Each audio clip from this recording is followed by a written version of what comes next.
El avance de las tecnologías en la vida cotidiana y su impacto en el trabajo suponen todo un reto para las empresas y las organizaciones en cuanto a la gestión de los recursos humanos. De ese desafío se ocupa justamente el informe de tendencias de capital humano de Deloitte 2020, que profundiza en algunos aspectos clave para aprovechar el entorno que crea la tecnología a efectos de humanizar el mundo del trabajo. ¿Cuáles son? ¿Cuán conscientes son los líderes de negocios en el mundo y en particular en Uruguay? De esos que vamos a conversar en los próximos minutos con Lucía Muñoz, socia del Departamento de Consultoría en Capital Humano de Deloitte en nuestro país. Lucía, bienvenida, gracias por acompañarnos. Un placer, muchas gracias, un placer estar acá.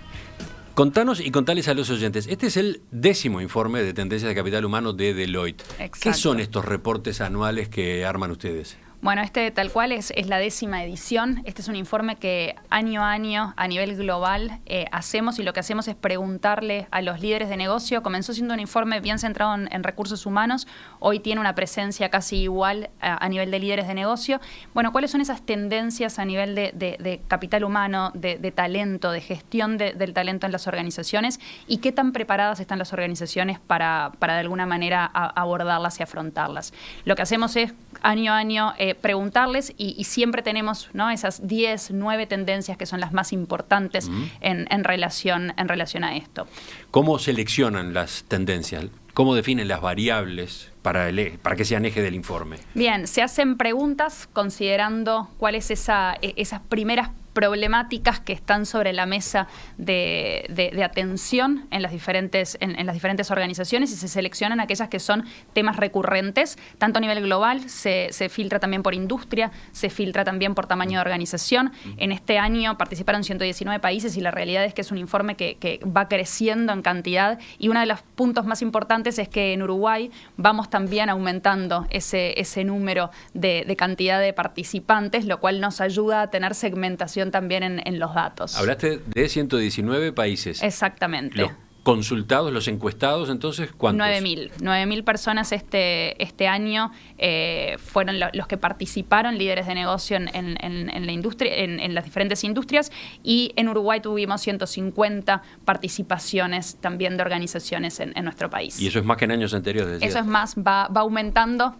por suerte vamos año a año aumentando, de hecho, y después podemos profundizar, pero el informe también lo que hace es no solamente arrojar, bueno, cuáles son las principales preocupaciones, pero también qué están haciendo las organizaciones que están liderando esa tendencia. Y este año, de hecho, hay una organización allí regional, pero con sede o headquarter en Uruguay, liderando una de las tendencias. Así que seguimos cada día con un poco más de participación en ese sentido. Bueno, el informe se titula La empresa social en acción, la paradoja como camino hacia adelante. Hacia adelante, exactamente. Varios conceptos. Vamos por partes.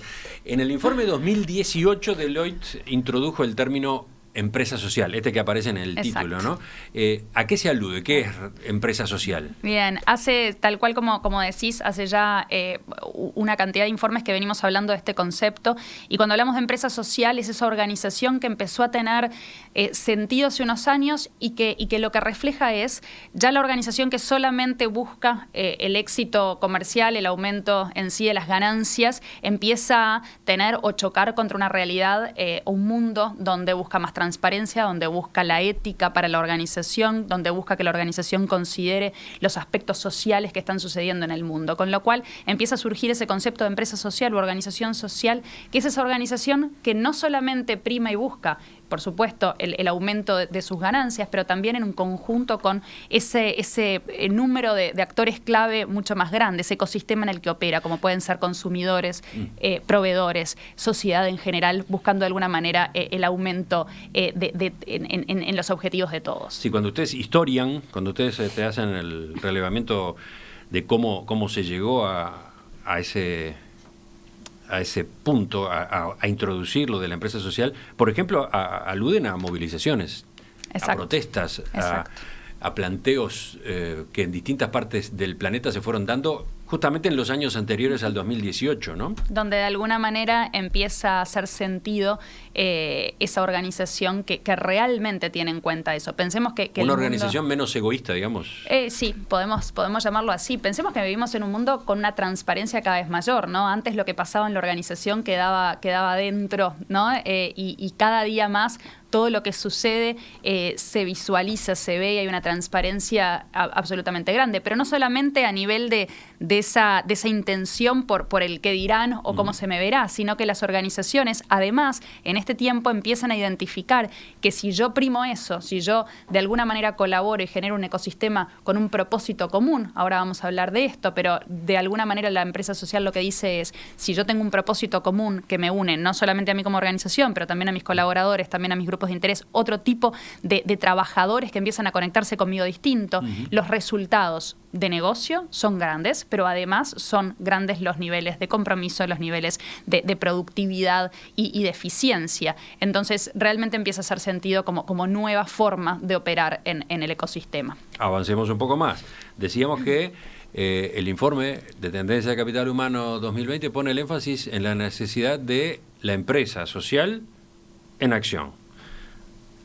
¿Por qué? ¿Qué es esto? En acción. En acción. Hasta, si lo miramos desde lo que pasó en los últimos años, comienza a aparecer este concepto, ¿no? Sí, empecemos a pensar y a tener en cuenta un poco más a nuestros actores. Ahora, empieza a evolucionar el concepto y cada vez más la empresa social o la organización tiene que hacer algo en relación a eso. Si lo miramos desde el punto de vista hasta de nuestro país, desde hace 2 años empezamos a tener ya conversaciones con organizaciones públicas, privadas, grandes, más chicas, en esto de necesito ser una organización un poco más ágil, una organización que involucre y realmente tenga como esa conversación con el afuera y el adentro.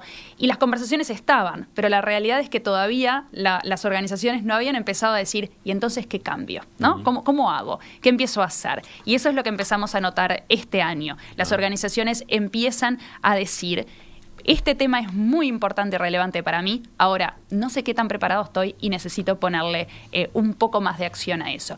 Y la respuesta o lo que empezamos a identificar es la tecnología.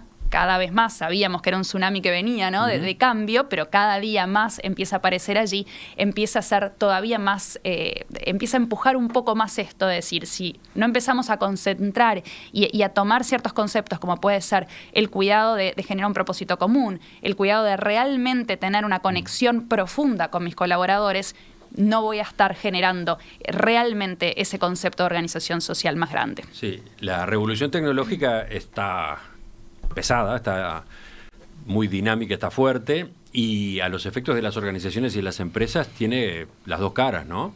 Tiene las dos caras. Tiene enormes ventajas, pero al mismo tiempo tiene la capacidad de generar preocupación, por ejemplo, en una parte del personal, o tiene la posibilidad de distorsionar incluso el funcionamiento interno, ¿no? Total. Es un factor muy heterogéneo en sus impactos. De ahí supongo que viene lo de las paradojas que aparece acá, ¿no? Exacto. La empresa social en acción, la paradoja como camino hacia adelante. Sigamos entonces, completemos la explicación del título. El del título. Sí. A ver, un elemento capaz que antes, ahí Emiliano, cuando nosotros recibimos, pensemos que este informe se termina de completar el año pasado, llegan los resultados y se empiezan a analizar enero, febrero, y cuando tenemos los resultados con nosotros, ¿qué sucede? Bueno, esa disrupción de la que hablábamos o esos cambios del contexto aparecen con toda la fuerza, con algo que no estábamos esperando. Y uno de los grandes temas a los que nos abocamos fue entender cómo la pandemia o lo que sucedió en estos meses cambian los resultados o no. Y la realidad es que al revés. ¿Cómo se hizo el trabajo entonces? ¿Se hizo...? O sea, ya los resultados ya estaban, estaban prontos, pero bueno, después de algo así, creo que así como todas las organizaciones, había que reinterpretar cómo estábamos. Pero lo que voy con esto es, en un punto, esa tecnología que ya estaba, todos lo vivimos, ¿no? ¿Cuántos teníamos alguna tecnología por ahí que no la usábamos tanto? Teníamos algunos elementos que decíamos, bueno, está, pero todavía no lo adopto, y de repente lo adopté con todo el criterio que podía.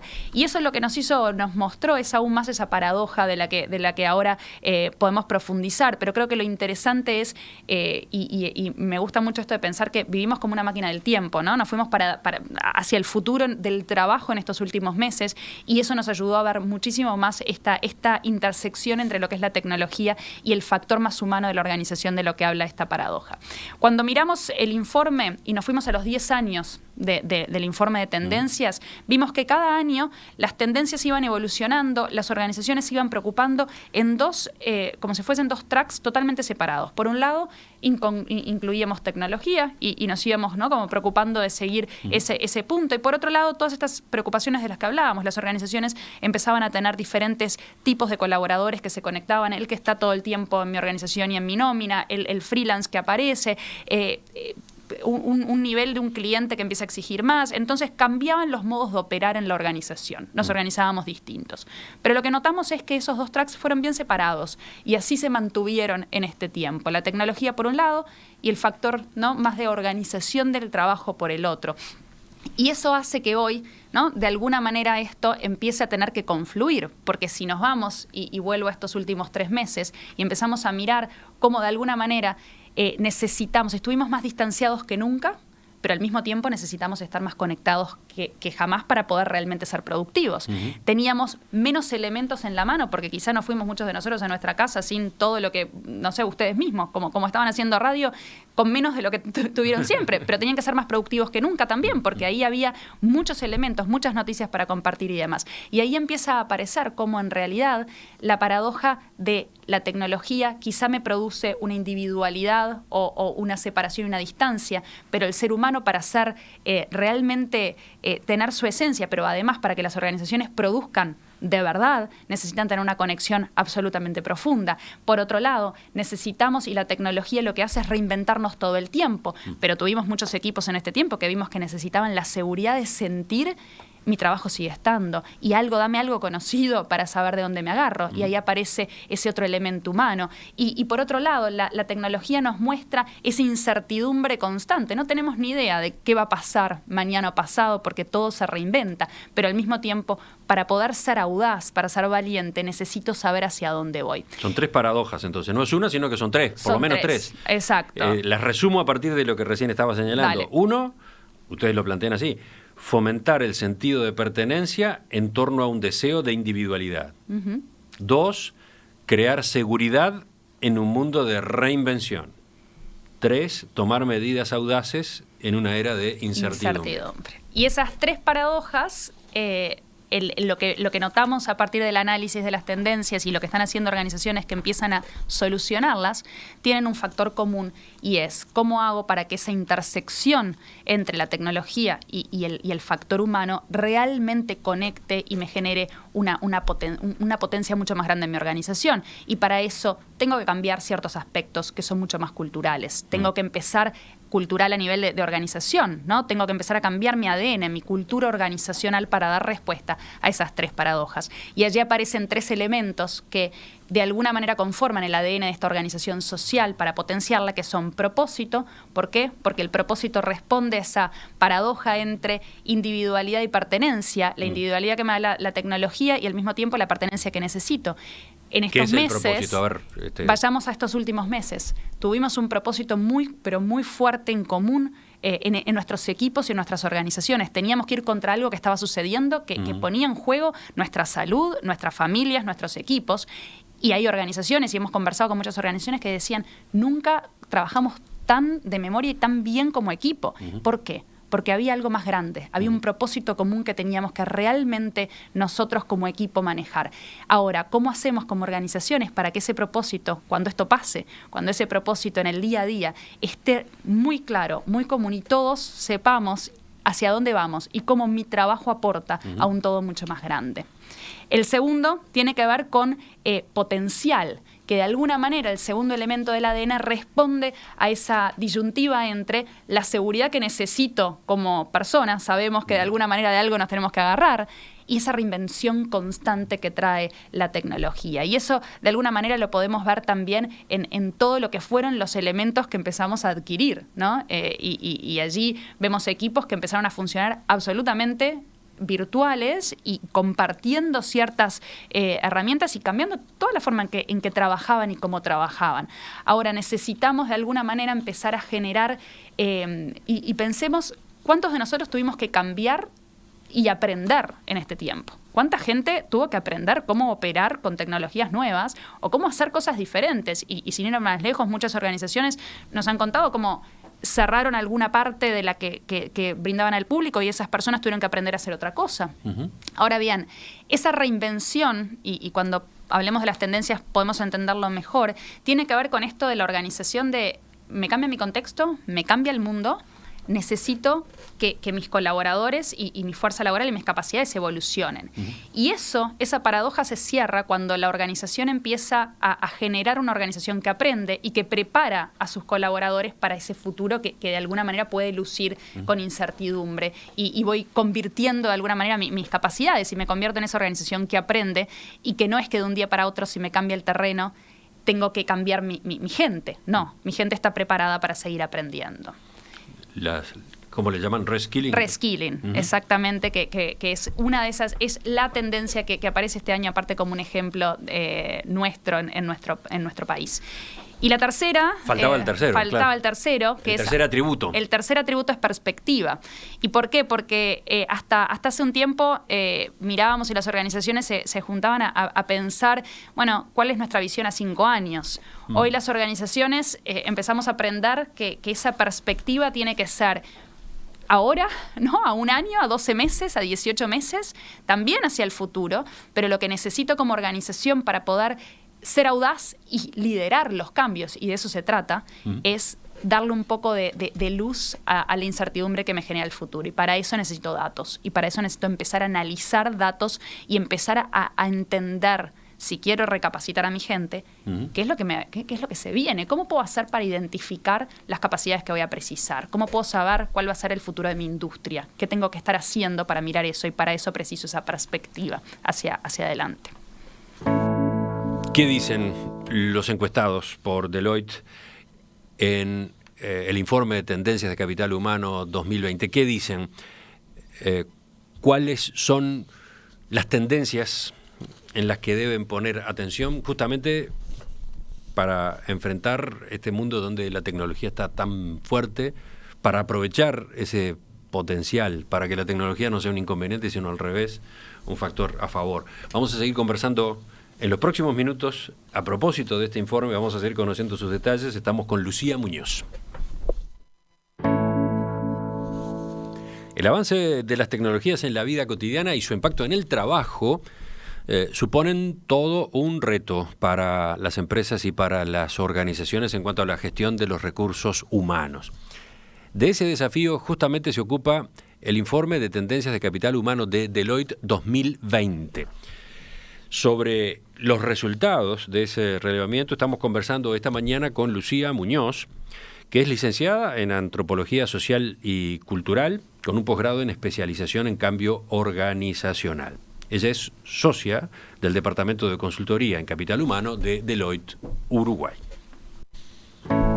Ya dijimos cuál es el título de este informe, ¿no? Está. La empresa social en acción, la paradoja como camino hacia adelante. Y cuando habla de paradoja, en realidad está hablando de por lo menos 3, ¿no? Por lo menos 3, y como decíamos, que las vimos bien acentuadas en este último tiempo. Exacto. Sí, un informe que ustedes hacen antes de que se desate la pandemia, pero que cobra particular relieve, particular interés en el contexto nuevo, en todo lo que implicó, lo que ha implicado para las empresas y las instituciones en general, este sacudón, ¿no? Entonces parecería que hay como una curiosidad mayor por saber qué es lo que dice, qué es lo que dicen las organizaciones, los que han sido encuestados, las organizaciones, ¿no? Entonces, bueno, hablábamos de las 3 paradojas y hablábamos de atributos. Para cada una de las paradojas, un atributo que permite dar respuesta y potenciar la organización. Propósito, potencial, perspectiva. Ahora, ¿cómo saltamos de allí a las tendencias? A las tendencias. Aclaremos eso, que son tendencias también, ¿no? Las tendencias, como decíamos, son aquellas preocupaciones o aquellos temas que están en agenda como realmente relevantes para las organizaciones. Y lo que hacemos es entender, bueno, dentro de lo que tiene que ver con la gestión humana, con la organización del talento, cuáles son esos temas preocupantes para la organización y qué tan preparados estamos. Y sobre eso es que se hace ese ranking de alguna forma de tendencias. Luego se procesan y se agrupan, y allí es que se agruparon en estos 3 capítulos de los que mencionabas tú, Emiliano, que tiene que ver con el propósito, la pertenencia y la perspectiva. Pero de alguna manera lo que tenemos son 9 tendencias, que son 9 tendencias globales, en las cuales después por país hacemos el ranking, ¿no? Qué tan importante es cada temática para los diferentes países. Algo bien interesante es que Uruguay, a nivel de las primeras 2 tendencias, coincide con la mirada global, ¿no? Con estos 9.000 encuestados o participantes de esta encuesta este año. ¿Cuáles son las 2 que coinciden? El mundo y Uruguay en particular. La primera tiene que ver con bienestar, que de alguna forma el título es Diseñando el trabajo para el bienestar, y ahora podemos profundizar un poco más sobre eso. Y la segunda es pertenencia, y es cómo generar esa pertenencia de la que hablábamos. Y de vuelta, esto venía desde antes de estos últimos meses, por eso yo decía cómo ha cobrado de alguna manera más relevancia. Y la tercera, si querés, para pensar en esas 3 primeras, es más allá del reskilling, y tiene que ver con esto de cómo empezar a formar mis capacidades para el futuro, cómo me empiezo a mirar si mi organización está preparada para ese futuro del trabajo que está, por lo que nos estamos dando cuenta, a la vuelta de la esquina o ya está acá, de alguna manera. Vamos a las 3 y vamos a mirarlas justamente desde la perspectiva uruguaya. Bienestar. El 85% de los encuestados dice que el bienestar de los colaboradores es importante o muy importante para su éxito en los próximos 12 a 18 meses. Pero solo el 21% dice que practica y promueve constantemente acciones de bienestar organizacional. Y ahí capaz que ponemos un dato más, y el 100% de los encuestados en Uruguay afirma que la generación de entornos de bienestar es una responsabilidad de la organización. Y cuando mencionabas allí, Emiliano, el éxito, ¿no? Es importante, el 85% dice que ese bienestar es importante para el éxito de la organización, ¿no? Lo que las organizaciones empiezan a notar es, yo necesito de alguna manera generar estos contextos de bienestar para que mi organización pueda cumplir los objetivos que busca. ¿Ejemplos?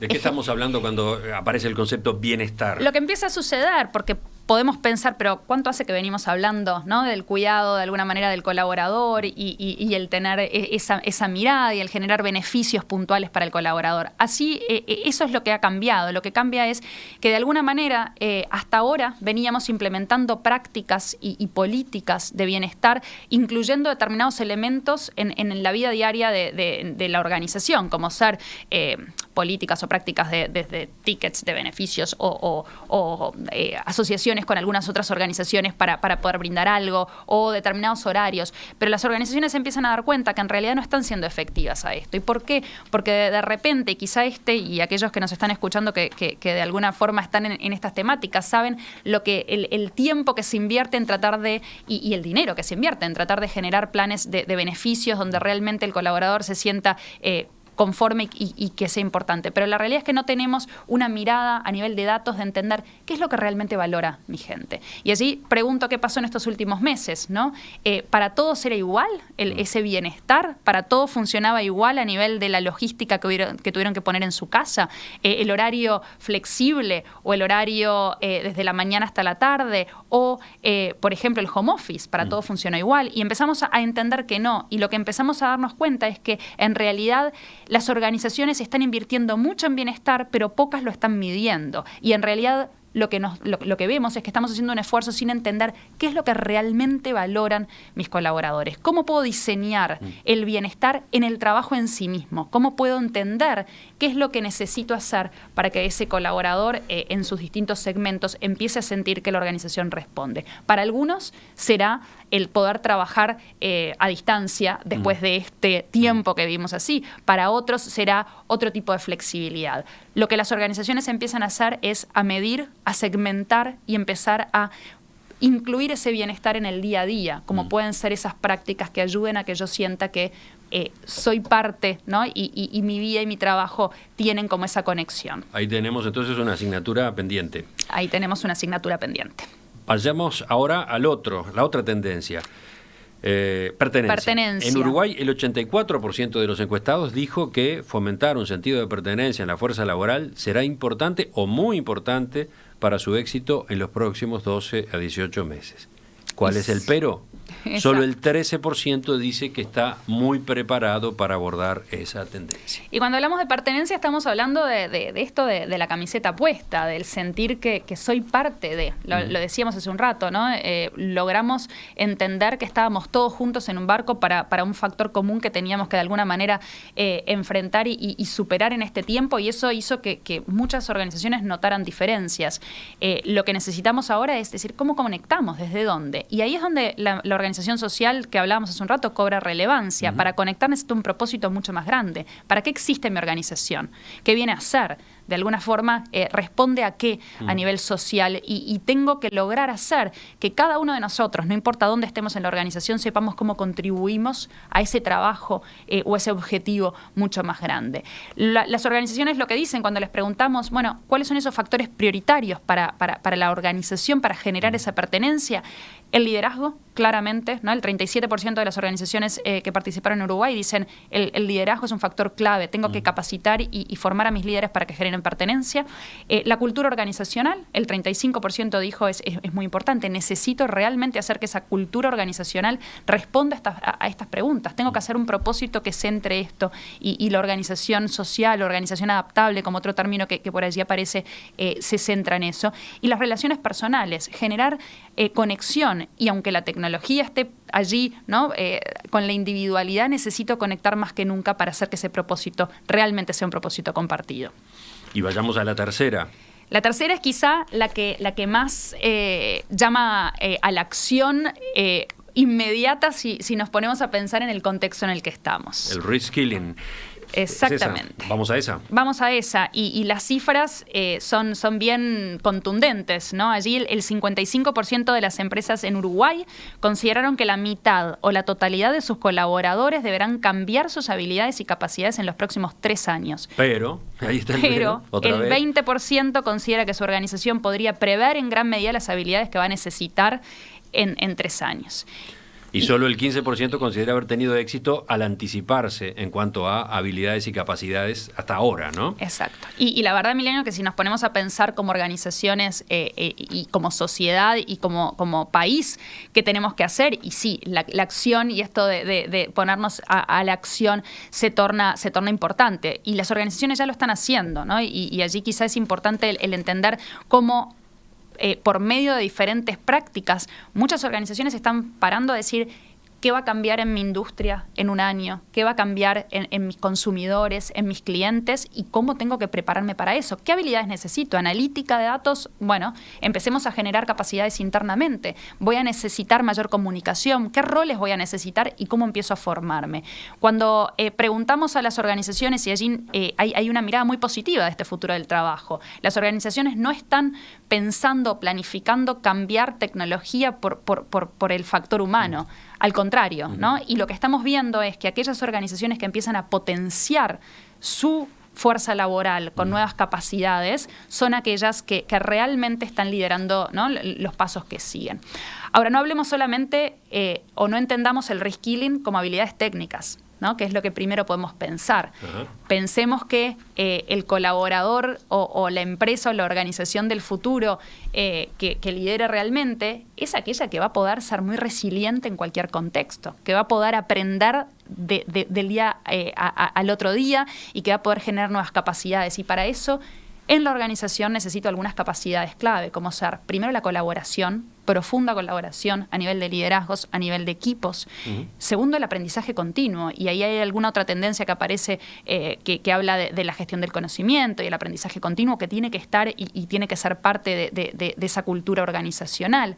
Necesito saber cómo inspirar equipos, cómo generar ese propósito del que hablábamos. Con lo cual, esto de planificar y pensar qué habilidades, qué capacidades voy a requerir, no solamente es a nivel técnico, tiene mucho contenido también saber cómo voy a hacer personas resilientes, personas que aprendan y se reconviertan todo el tiempo para ser organizaciones que aprenden y se reconvierten todo el tiempo.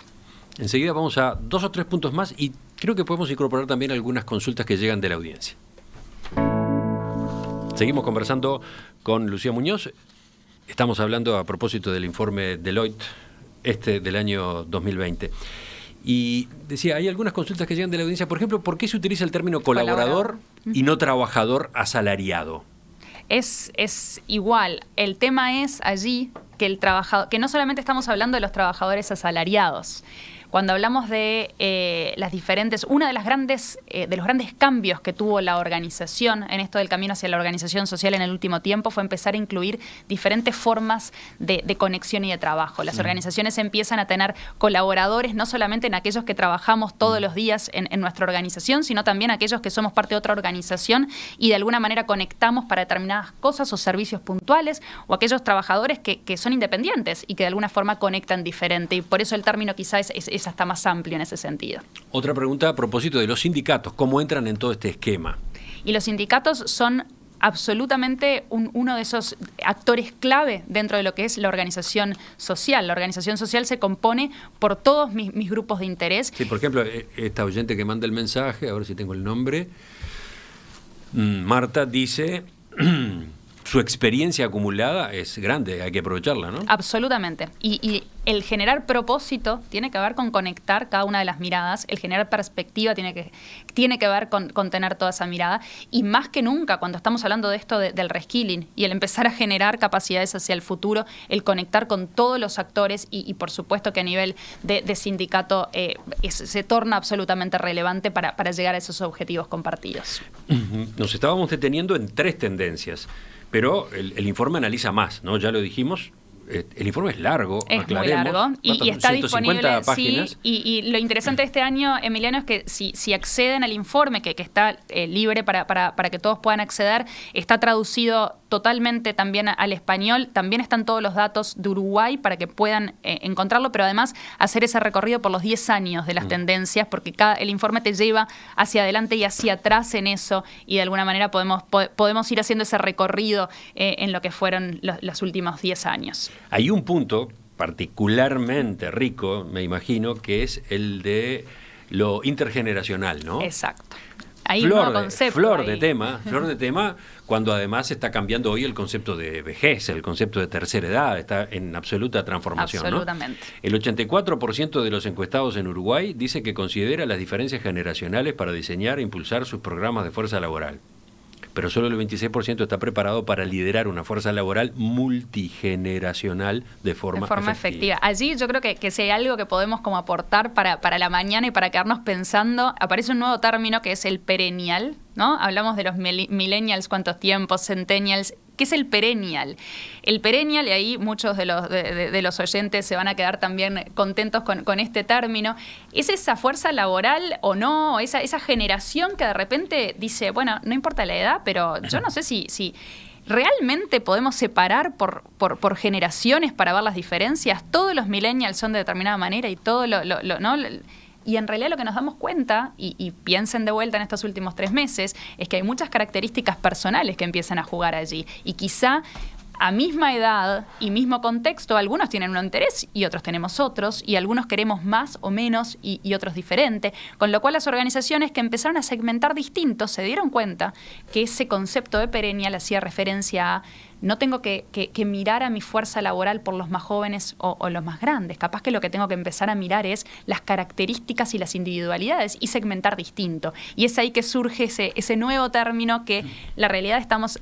Tú le decías, ¿no? Cambia la expectativa de vida, cambia seguramente en muchos casos la forma en cómo las organizaciones van a seguir conectando con otras poblaciones más grandes, y eso nos trae una luz en decir cómo incluimos cada uno de estos conceptos y cada una de estas generaciones, ¿no? En la mesa. Sí. Es un hecho que la edad de jubilación se va corriendo. Exactamente. No necesariamente por una obligación de la reforma de la seguridad social, sino por una realidad de vida. La realidad de vida. La gente todavía es útil, todavía es productiva. La expectativa de vida de un niño de hoy en determinados contextos, por supuesto, absolutamente cuidados y demás, puede llegar a ser 120 años. Es increíble. ¿Cómo hacemos? Entonces, Lucía, hemos repasado algunos aspectos nada más. Les aseguro a los oyentes que el informe es riquísimo, complejo y muy útil, ¿no? Para examinarlo, para leerlo, para profundizar en él. ¿Y después qué? ¿No? ¿Y después qué? O sea, ¿para qué sirve el informe? Más allá de este pantallazo que estamos dando acá, la empresa, la organización que acceda a él, ¿qué hace?